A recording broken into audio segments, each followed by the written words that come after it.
Okay, just give me a few seconds and I'll share my screen.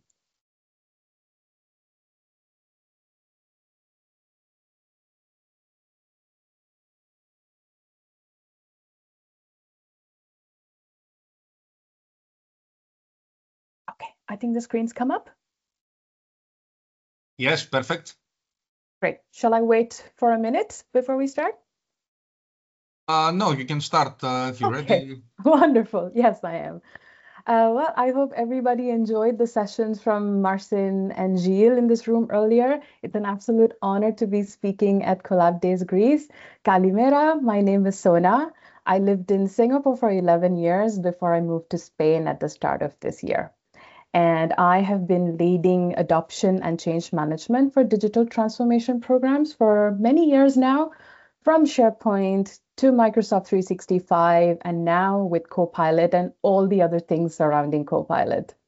So with various types of technology rollouts and also changes in technology, my focus has been on the people side of it. How is this going to impact the people? What do they need to know? And how they get to use the technology in the ways that work for them and they get the most out of that technology. So achieving adoption of Copilot involves many, many elements. But in my session, the focus will be on one key element, which is communication. So that means for anything that you do to drive adoption, how do you communicate that with the people? But if you're interested to find out more on other elements of adoption and practical examples, do check out the next session by Edita, which is happening in room 1, where she's going to talk a lot more on the other aspects of adoption. So for context, in my session today, my examples will focus on Copilot and maybe a little bit of Microsoft 365, but everything that I speak about today applies to any technology that you're rolling out. It could be a new solution, it could be a new app, it could be a new agent that you've built, or it could also be one of the agents that are already available within Microsoft. This is a non-technical session. And it's for anyone who's working on or who's tasked with getting the word out to people about Copilot, to get information, out to people on the training sessions that you're driving. Basically, best principles in communication, which will then lead to driving adoption of Copilot or even Microsoft 365. And what I really hope that you can take away from this session are simple, ready-to-use tips that you can apply to any sort of communications that you're sending out to inform your people about Copilot. And how I want to take everyone through this session, we're going to do a bit of background of why is communication so important. Then we're going to see some practical tips to make communication effective. And then I'm going to tell you a bit on building communication strategies, what sort of questions to ask, what sort of templates you can use to build out this strategy. And then we will wrap up with an example to see how we can improve comms based on what we learned today. And then we will open the floor for questions. So anytime during the session, if you have any questions, push that into the chat and I'll take a look at it as soon as I'm done. So I'm aiming to speak for about 35 to 40 minutes, and then we can have a good amount of time for Q&A. And during this session, I might sometimes use the word comms. By that, I mean communication. So if I say comms or if I say communications, it means the same thing, all right? Okay, so why is communication so important? Communication's actually half of the adoption battle.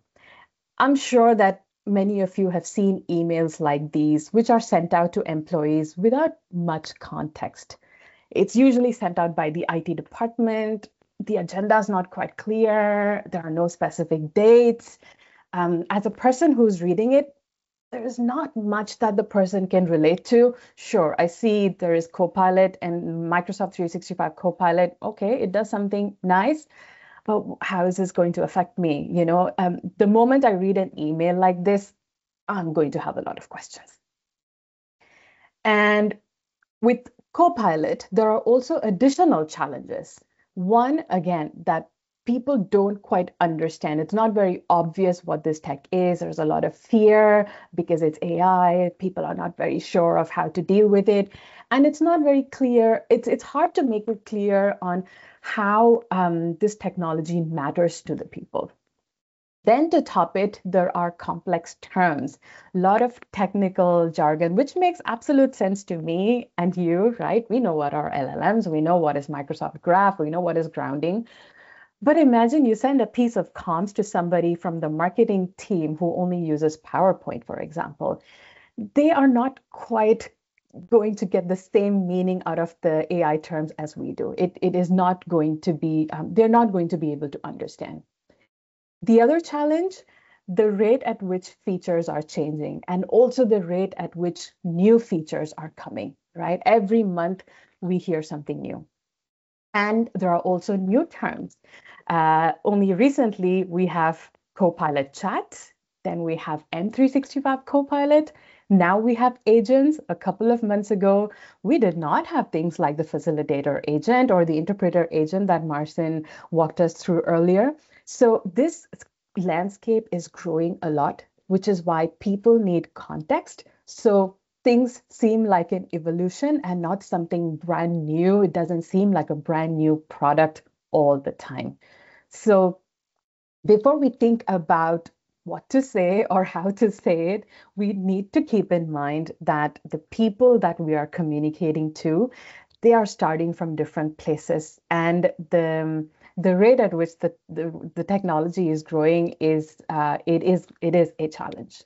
And that's where intentional and structured communication, this is something that's also backed by change management, makes the difference. So these visuals that you see on my screen, they're accredited to ProSci, who offers they offer lead change management methodologies, which enable organizations to take people through changes successfully. And this is backed by research.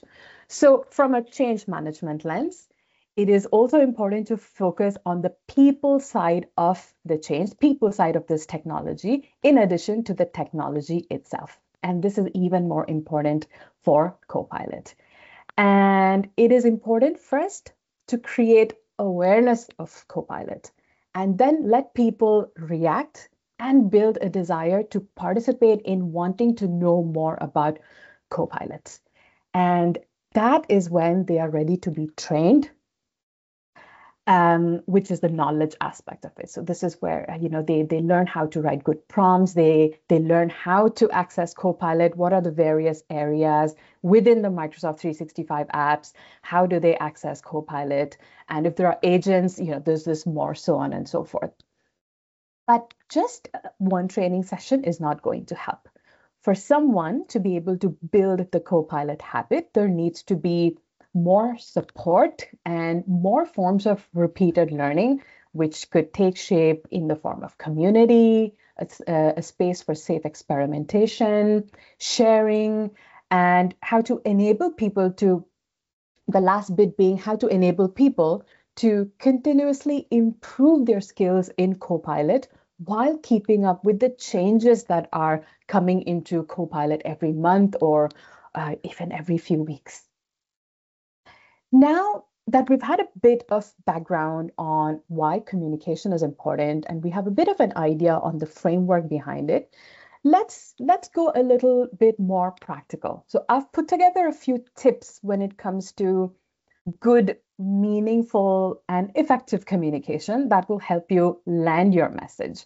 And this is based on my experience leading digital adoption right from on-premise to Microsoft 365 migration, getting people to start using the Microsoft 365 apps, Power Platform, brand new solutions, and Copilot. So the work that's been put together into all these tips is the lessons that have been learned during these technology rollouts. And you will realize that when you look at the tips that they are quite simple, they're quite straightforward, and they also would seem very obvious to you, to everyone. But the reality is that there is so much pressure when it comes to rolling out Copilot. Sometimes even the very obvious things are missed out. So the idea is to take you through these tips and for you to be able to easily put them into practice the next time you're sending out any comms for your Copilot or any of your technology rollouts. First one, just keep it simple. You and I, we are deep inside this technology. We are keeping track of everything that's coming new. We are attending conferences like Collabdays because we want to learn what's new, and we're trying to keep up with all of that. But the end audience, people in your organization who are at the receiving end of things, they might not be that deep into the technology as we are. That's why everything in your communications, try to keep it as simple as possible. Use everyday words, simple language. Try to avoid long sentences. If you have lots of things to say, try to break them into chunks of content in paragraphs. Sections, have nice section headers, use visual icons so it's easier for people to read. When it comes to acronyms, sometimes you just have to use it. If you really need to use it, that's all right. But make sure that you explain what it is, you expand it out, and you mention what it really means. For an example, instead of saying that Copilot leverages LLMs integrated with Microsoft 365 Graph, you could simplify it and you could say something like, this uses your everyday Microsoft 365 data, some examples like documents, emails, etc., and it helps you work faster. Something like that will do the job without making it too technical. My second tip is focus on your audience. Of course, you have many things that you want to say based on Copilot that you're rolling out, but step into the shoes of the people who are going to read it, which is why I say write for your audience. Now, if you are writing a message to generally announce Copilot, you can keep the message fairly generic and highlight the broad features or importance of Copilot. But then you make sure that you follow that up with targeted messages for your departments or targeted messages even for roles within the department to specifically tell them how Copilot will work for them. For example, if you are addressing your finance department, then speak about things like Copilot in Excel, which will help them analyze their data faster without having to write formula. So that's a little example of how you can write your message that the specific audience can relate to. So that's why I also use words like user personas or audience groups, because for everybody, that's the beauty of Copilot, right? Everyone's not going to use it in the same way. So write the message in a way that the recipient can relate to the message better. And wherever you can, do tell them on how it is going to, how this technology is going to impact them specifically. Then, if you have something that is time sensitive, an example that I can say is with Microsoft Teams, there was the combined chat and the channel experience that was rolled out. Now, if your organization was rolling that out on a specific date, now that's time sensitive information. Make sure that those things are very, very clear in your communication. So from this date, this is going to happen. But after this date, you will not be able to, in case you configured it like that and you can't go back to the old chat and channel experience, then highlight that, very importantly. The last one is get someone to review your comms before you send it out. Again, when you're deep inside the technology, you're constantly thinking of all these factors, all the elements of the people side of it. And you think if you've drafted something that's nice, but make sure that you ask somebody to review it. First, get it reviewed through Copilot. Put through a nice prompt, which involves all the factors and the elements that you want Copilot to validate that against. And once that's done, tweak it, and then also get a person to read it. Could be somebody from your team. Even better, get somebody who represents your audience. Get somebody to just check it, see, is it simple enough? Were there any sentences that were a bit hard or maybe a bit too technical? Get their feedback, review, edit, and then send your comments. The third tip is about time zones, and this applies if you work in an organization which has people across the world.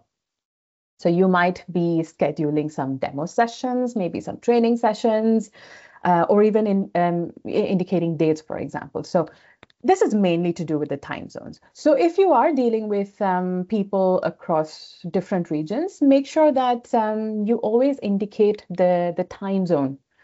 And for days, for indicating dates, make sure you also include the days. So with all these elements, it just brings down the level of confusion. When someone reads the piece of comms, they know that, okay, this is happening on Monday, this day. I live in Spain. Okay, so it's at 5 p.m. CET. All right, I know what that time is. If you can mention all the time zones, that's even better. So if you have people in the US, you have people in Europe, then make sure that you list both the time zones. So for somebody who's reading it from Europe or somebody who's reading it from the US, they know what that time format means. 24-hour format, I feel like it works the best, but again, it depends on what makes sense for your organization.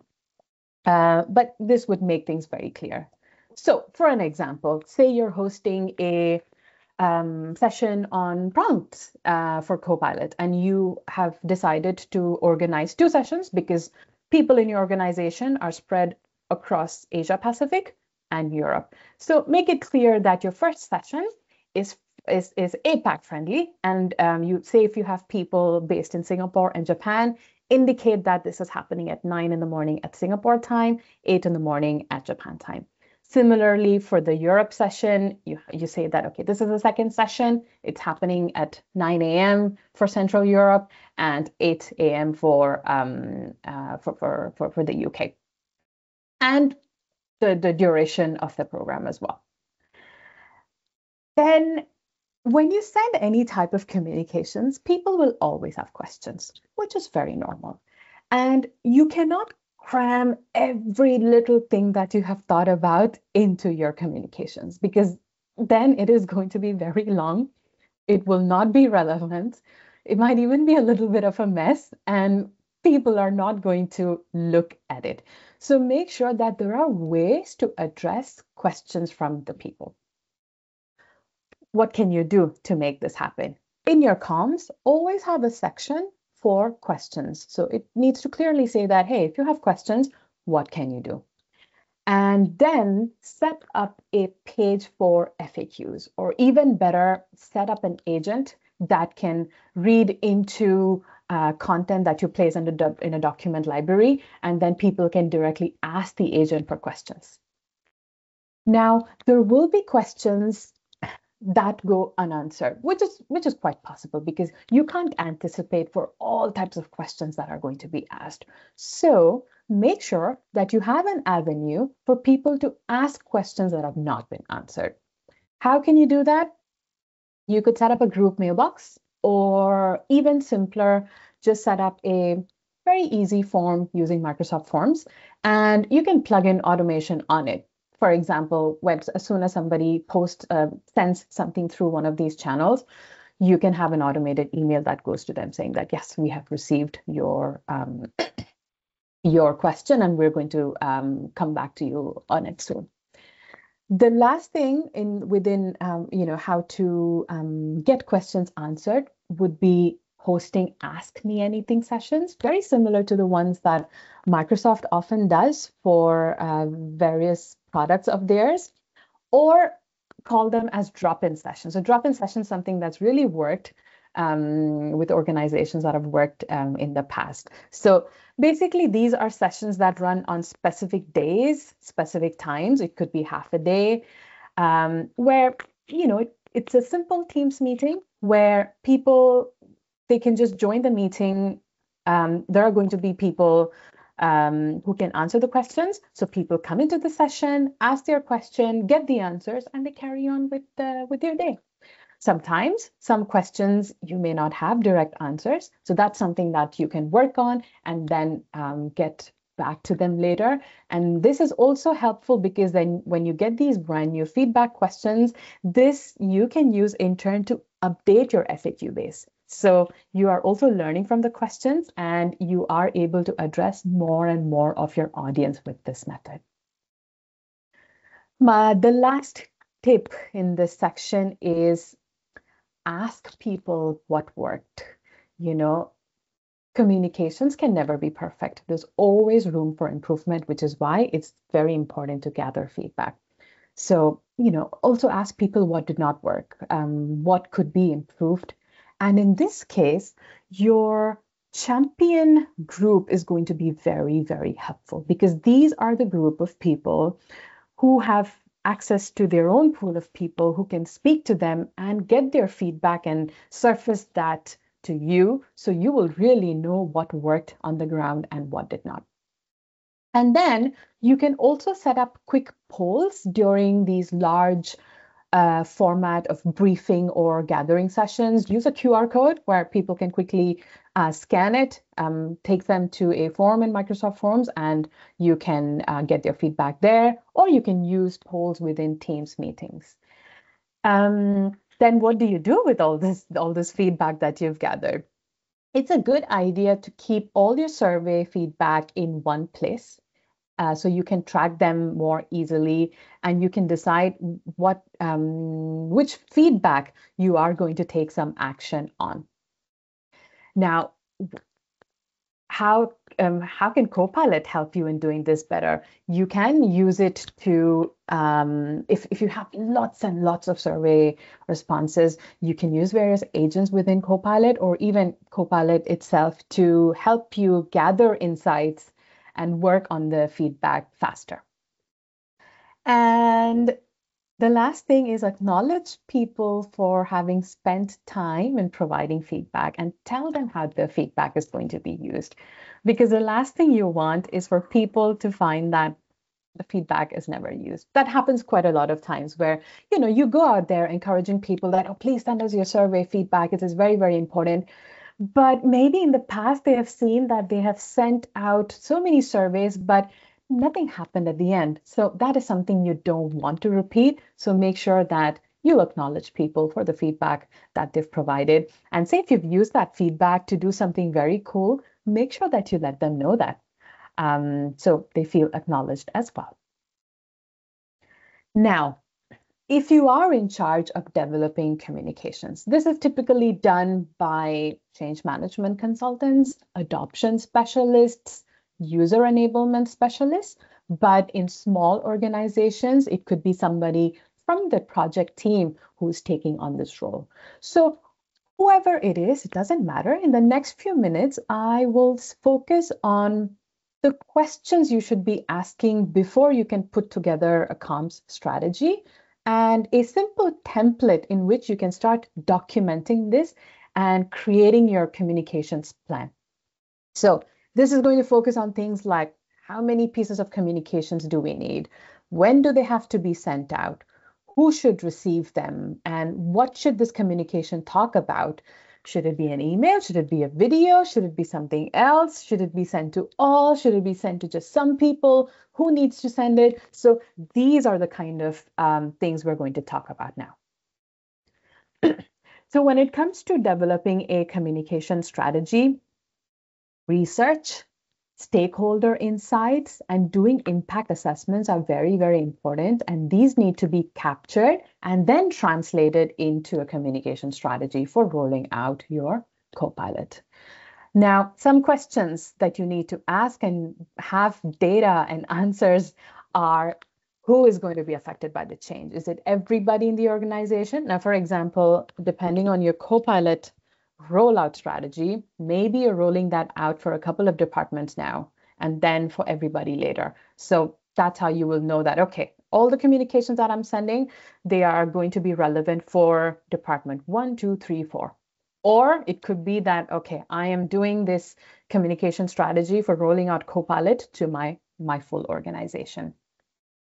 Then you need to have information on what is going to change for the people specifically, and how is it going to change the way they work? Is something going to stop with Copilot? No, nothing's going to stop. It's all about how they use this new tool in in implementing new ways of working. How can they use this to reduce some of the pain that goes into a lot of manual work they do, right? So how people use Copilot is going to be very different. It's going to differ from people to people. And what do the people need to know? How is this going to make them feel? What are the sort of what are the sort of questions you can anticipate? Maybe some resistance areas that could come up. So make a note of all of that. Then who should deliver the message? Should it be the IT department? Should it be the CEO? Should it be the department head? And the timing. When should people need to know? Okay, we're planning to roll out Copilot in December. When should we start telling them about it? Few days before, the month before, a few weeks before. So that's all about the timing. And then about the format, what sort of format is going to hit more with your people? Is it going to be a video that will work well, or will it be just an email, things like that? And then also think about how you are going to gather feedback. Remember, just a couple of minutes ago, we discussed how feedback is important. So you need to plan for it before you can even build out your strategy. Do you have to set up a group mailbox? Do you have to set up a form? Or maybe you decide to use a community in Viva Engage or for discussions and things like that. Or maybe you decide to use a team in Microsoft Teams. Think about all of that. And when you think about all these questions, they are very specific to your organization. So maybe as a consultant, if you do this exercise for one organization, it may not work for the next organization because the way the departments are structured is different, the culture is different. So make sure that these things, these responses, and everything that you gather from these questions are tailored to your own organization. Now, when you have answers to all those questions, you have documented them well, you can start to build out your strategy for all the communications that make sense to roll out Copilot for your organization. So the key components of a communication strategy, or you could even call this a communication plan template, are the columns that you see on my screen. You could add more that are more relevant to you and your organization, but let's take a look at the key components. So it starts with the audience, who this piece of communication is for. The column channel talks about how the audience is going to receive it. Is it going to be an email? Is it going to be a SharePoint news? Or it could be a post in Viva Engage. The third column is the message, to be clear on what do we want to accomplish with this piece of comms. Fourth column, the artifact. Okay, to be able to send this piece of comms, what do we need to prepare? What do we need to produce to be able to send this? If it's an email, you need the content of the email, which is well formatted, ready to go on Outlook. If it's a video, then make sure that all the video script and the actual video, all these artifacts need to be ready. The fifth column is the timing. When does this comms when does it need to be sent?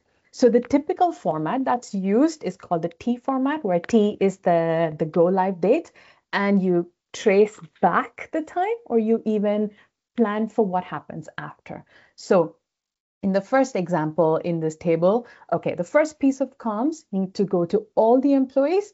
It is going to go through an email.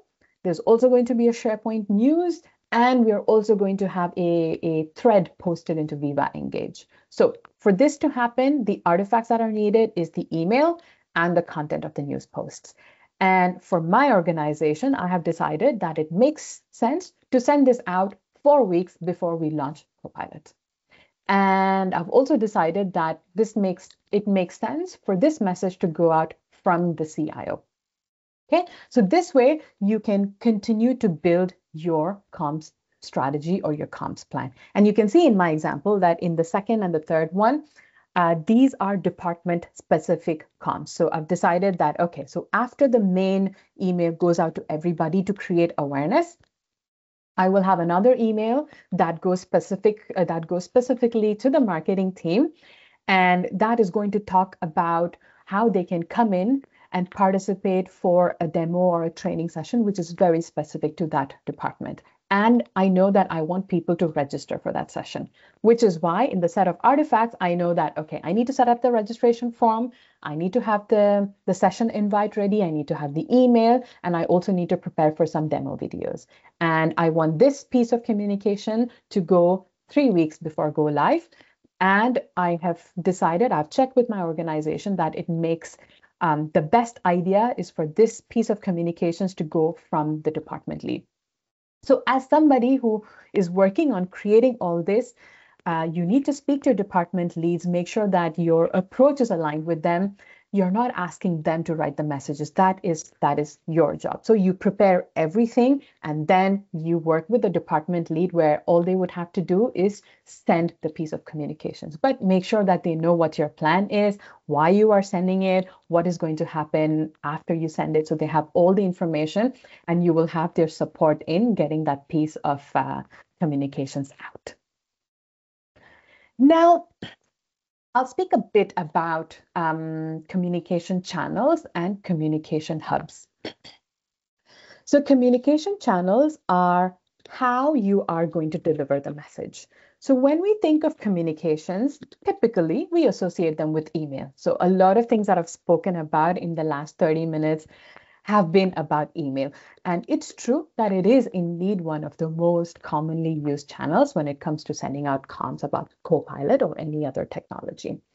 But there are also other channels that you can use in addition to emails. Maybe not all of them. Again, it also depends on the organization, the culture, because what works the best for the organization. So you could be using all of these. You could be using some of these.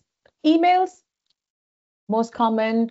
It's great for announcements, for sending out summaries. You have a way to reach everybody.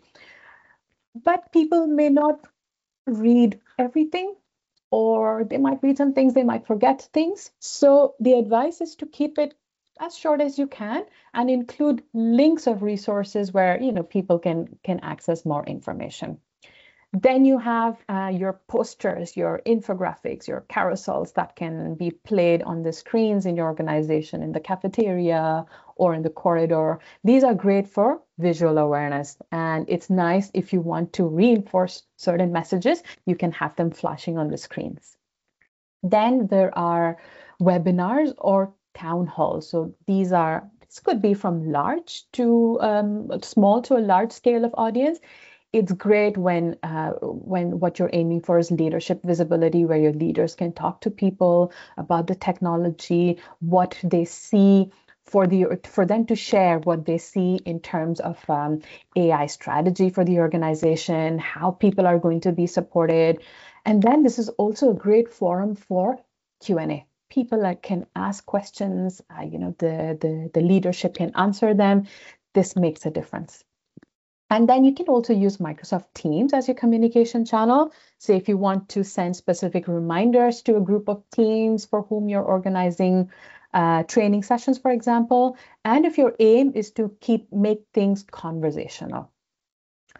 And videos are great for engagement. Short videos works really well. It helps you to demonstrate value very quickly, and it works really, really well for Copilot demos, or even if you want to show how a specific, like a quick tip for Copilot, how a specific person used facilitator agent, for example, how did it help them in the meetings and, things like that. And then there are communication hubs. If people miss emails and they don't remember the channels in which the piece of comms came through, it happens a lot. I've heard a lot of people say that, yeah, I did see that somewhere. Yeah, I know Copilot is coming. I can't remember where I saw it. Very normal, which is why make sure that you organize all your content and resources in a central location where people can access it anytime. And also if people ask Copilot about it, they will get the right information.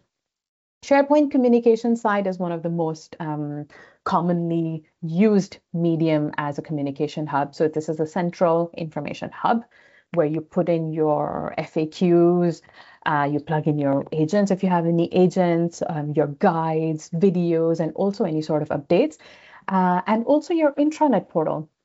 So any news posts that you are pushing from your SharePoint communication site, make sure that gets fed into your intranet portal as well, so that people have a way to access it there.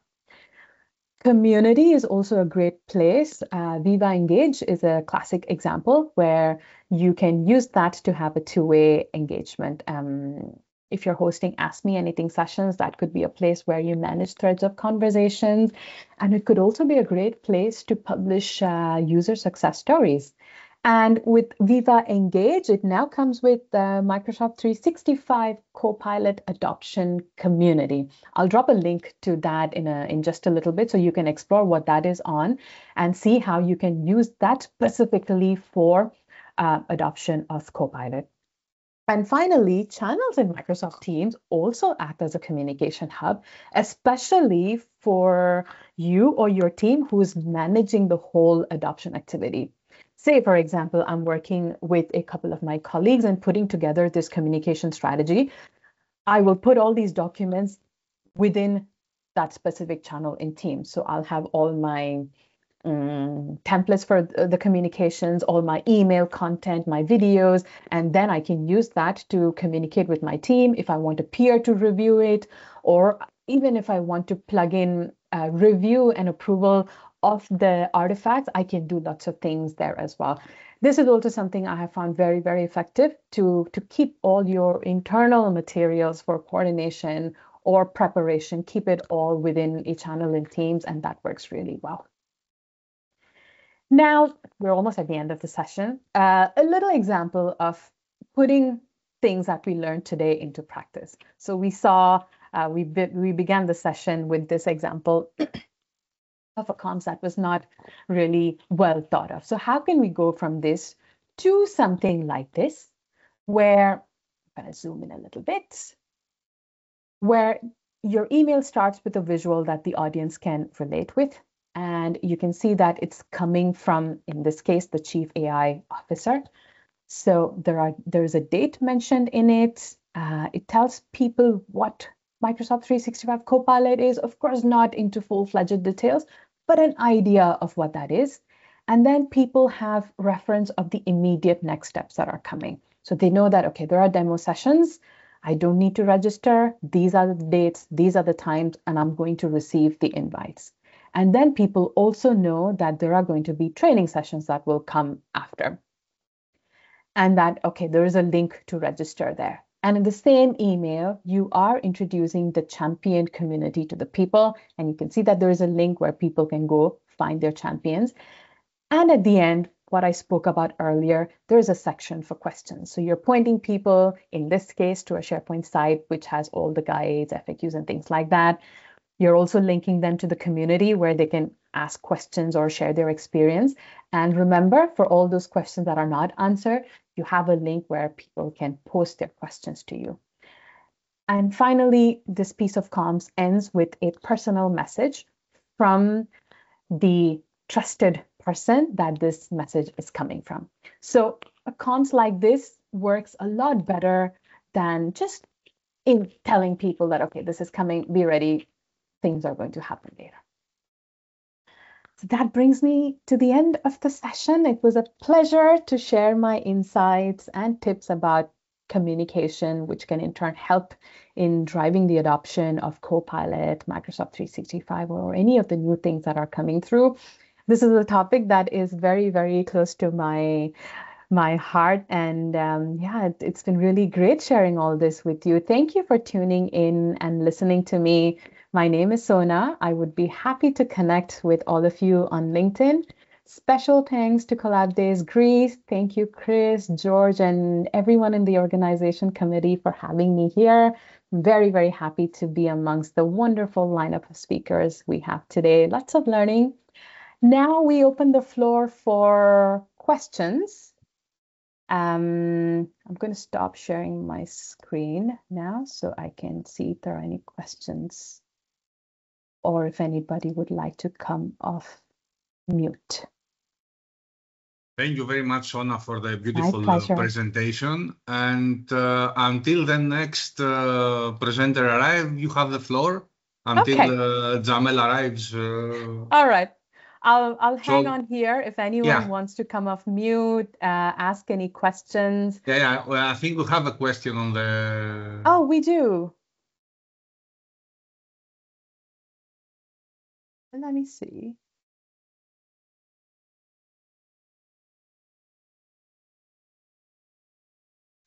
Yeah, I see it now. Link of the Copilot session on 10 November. Was that from my comms?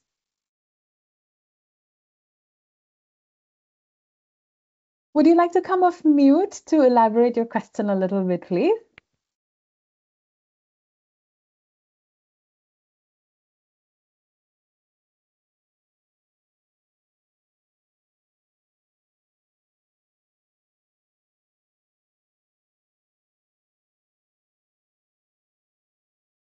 Adonis, I was just looking at, I'm just trying to understand which, yeah, okay, thank you.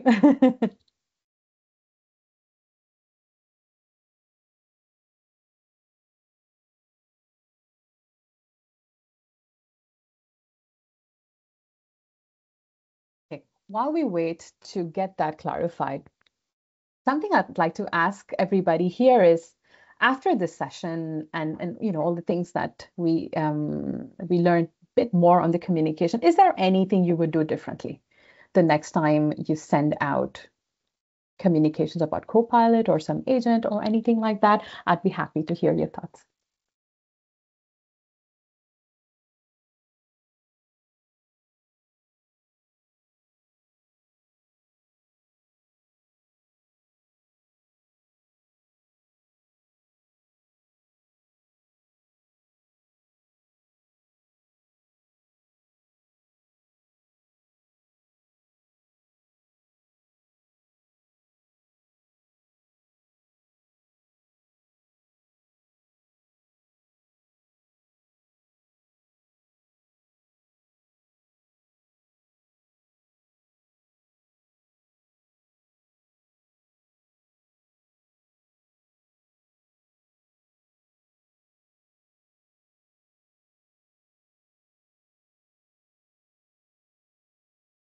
If anyone even wants to share about challenges they're facing when it comes to sending out communications, of any initiatives that you're doing to drive adoption of Copilot, be happy to listen to that as well.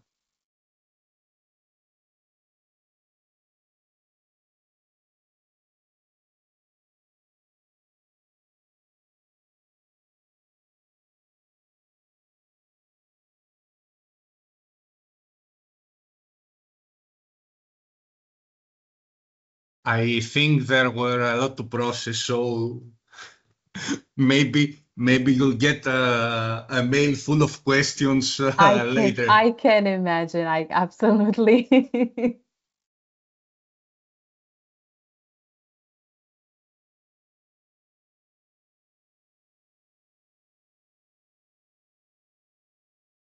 Okay, I'm going to be around for the next Okay. 10, Thank you very 15 much. minutes. Until My pleasure. until the next presenter arrives. Let's let's wait a little.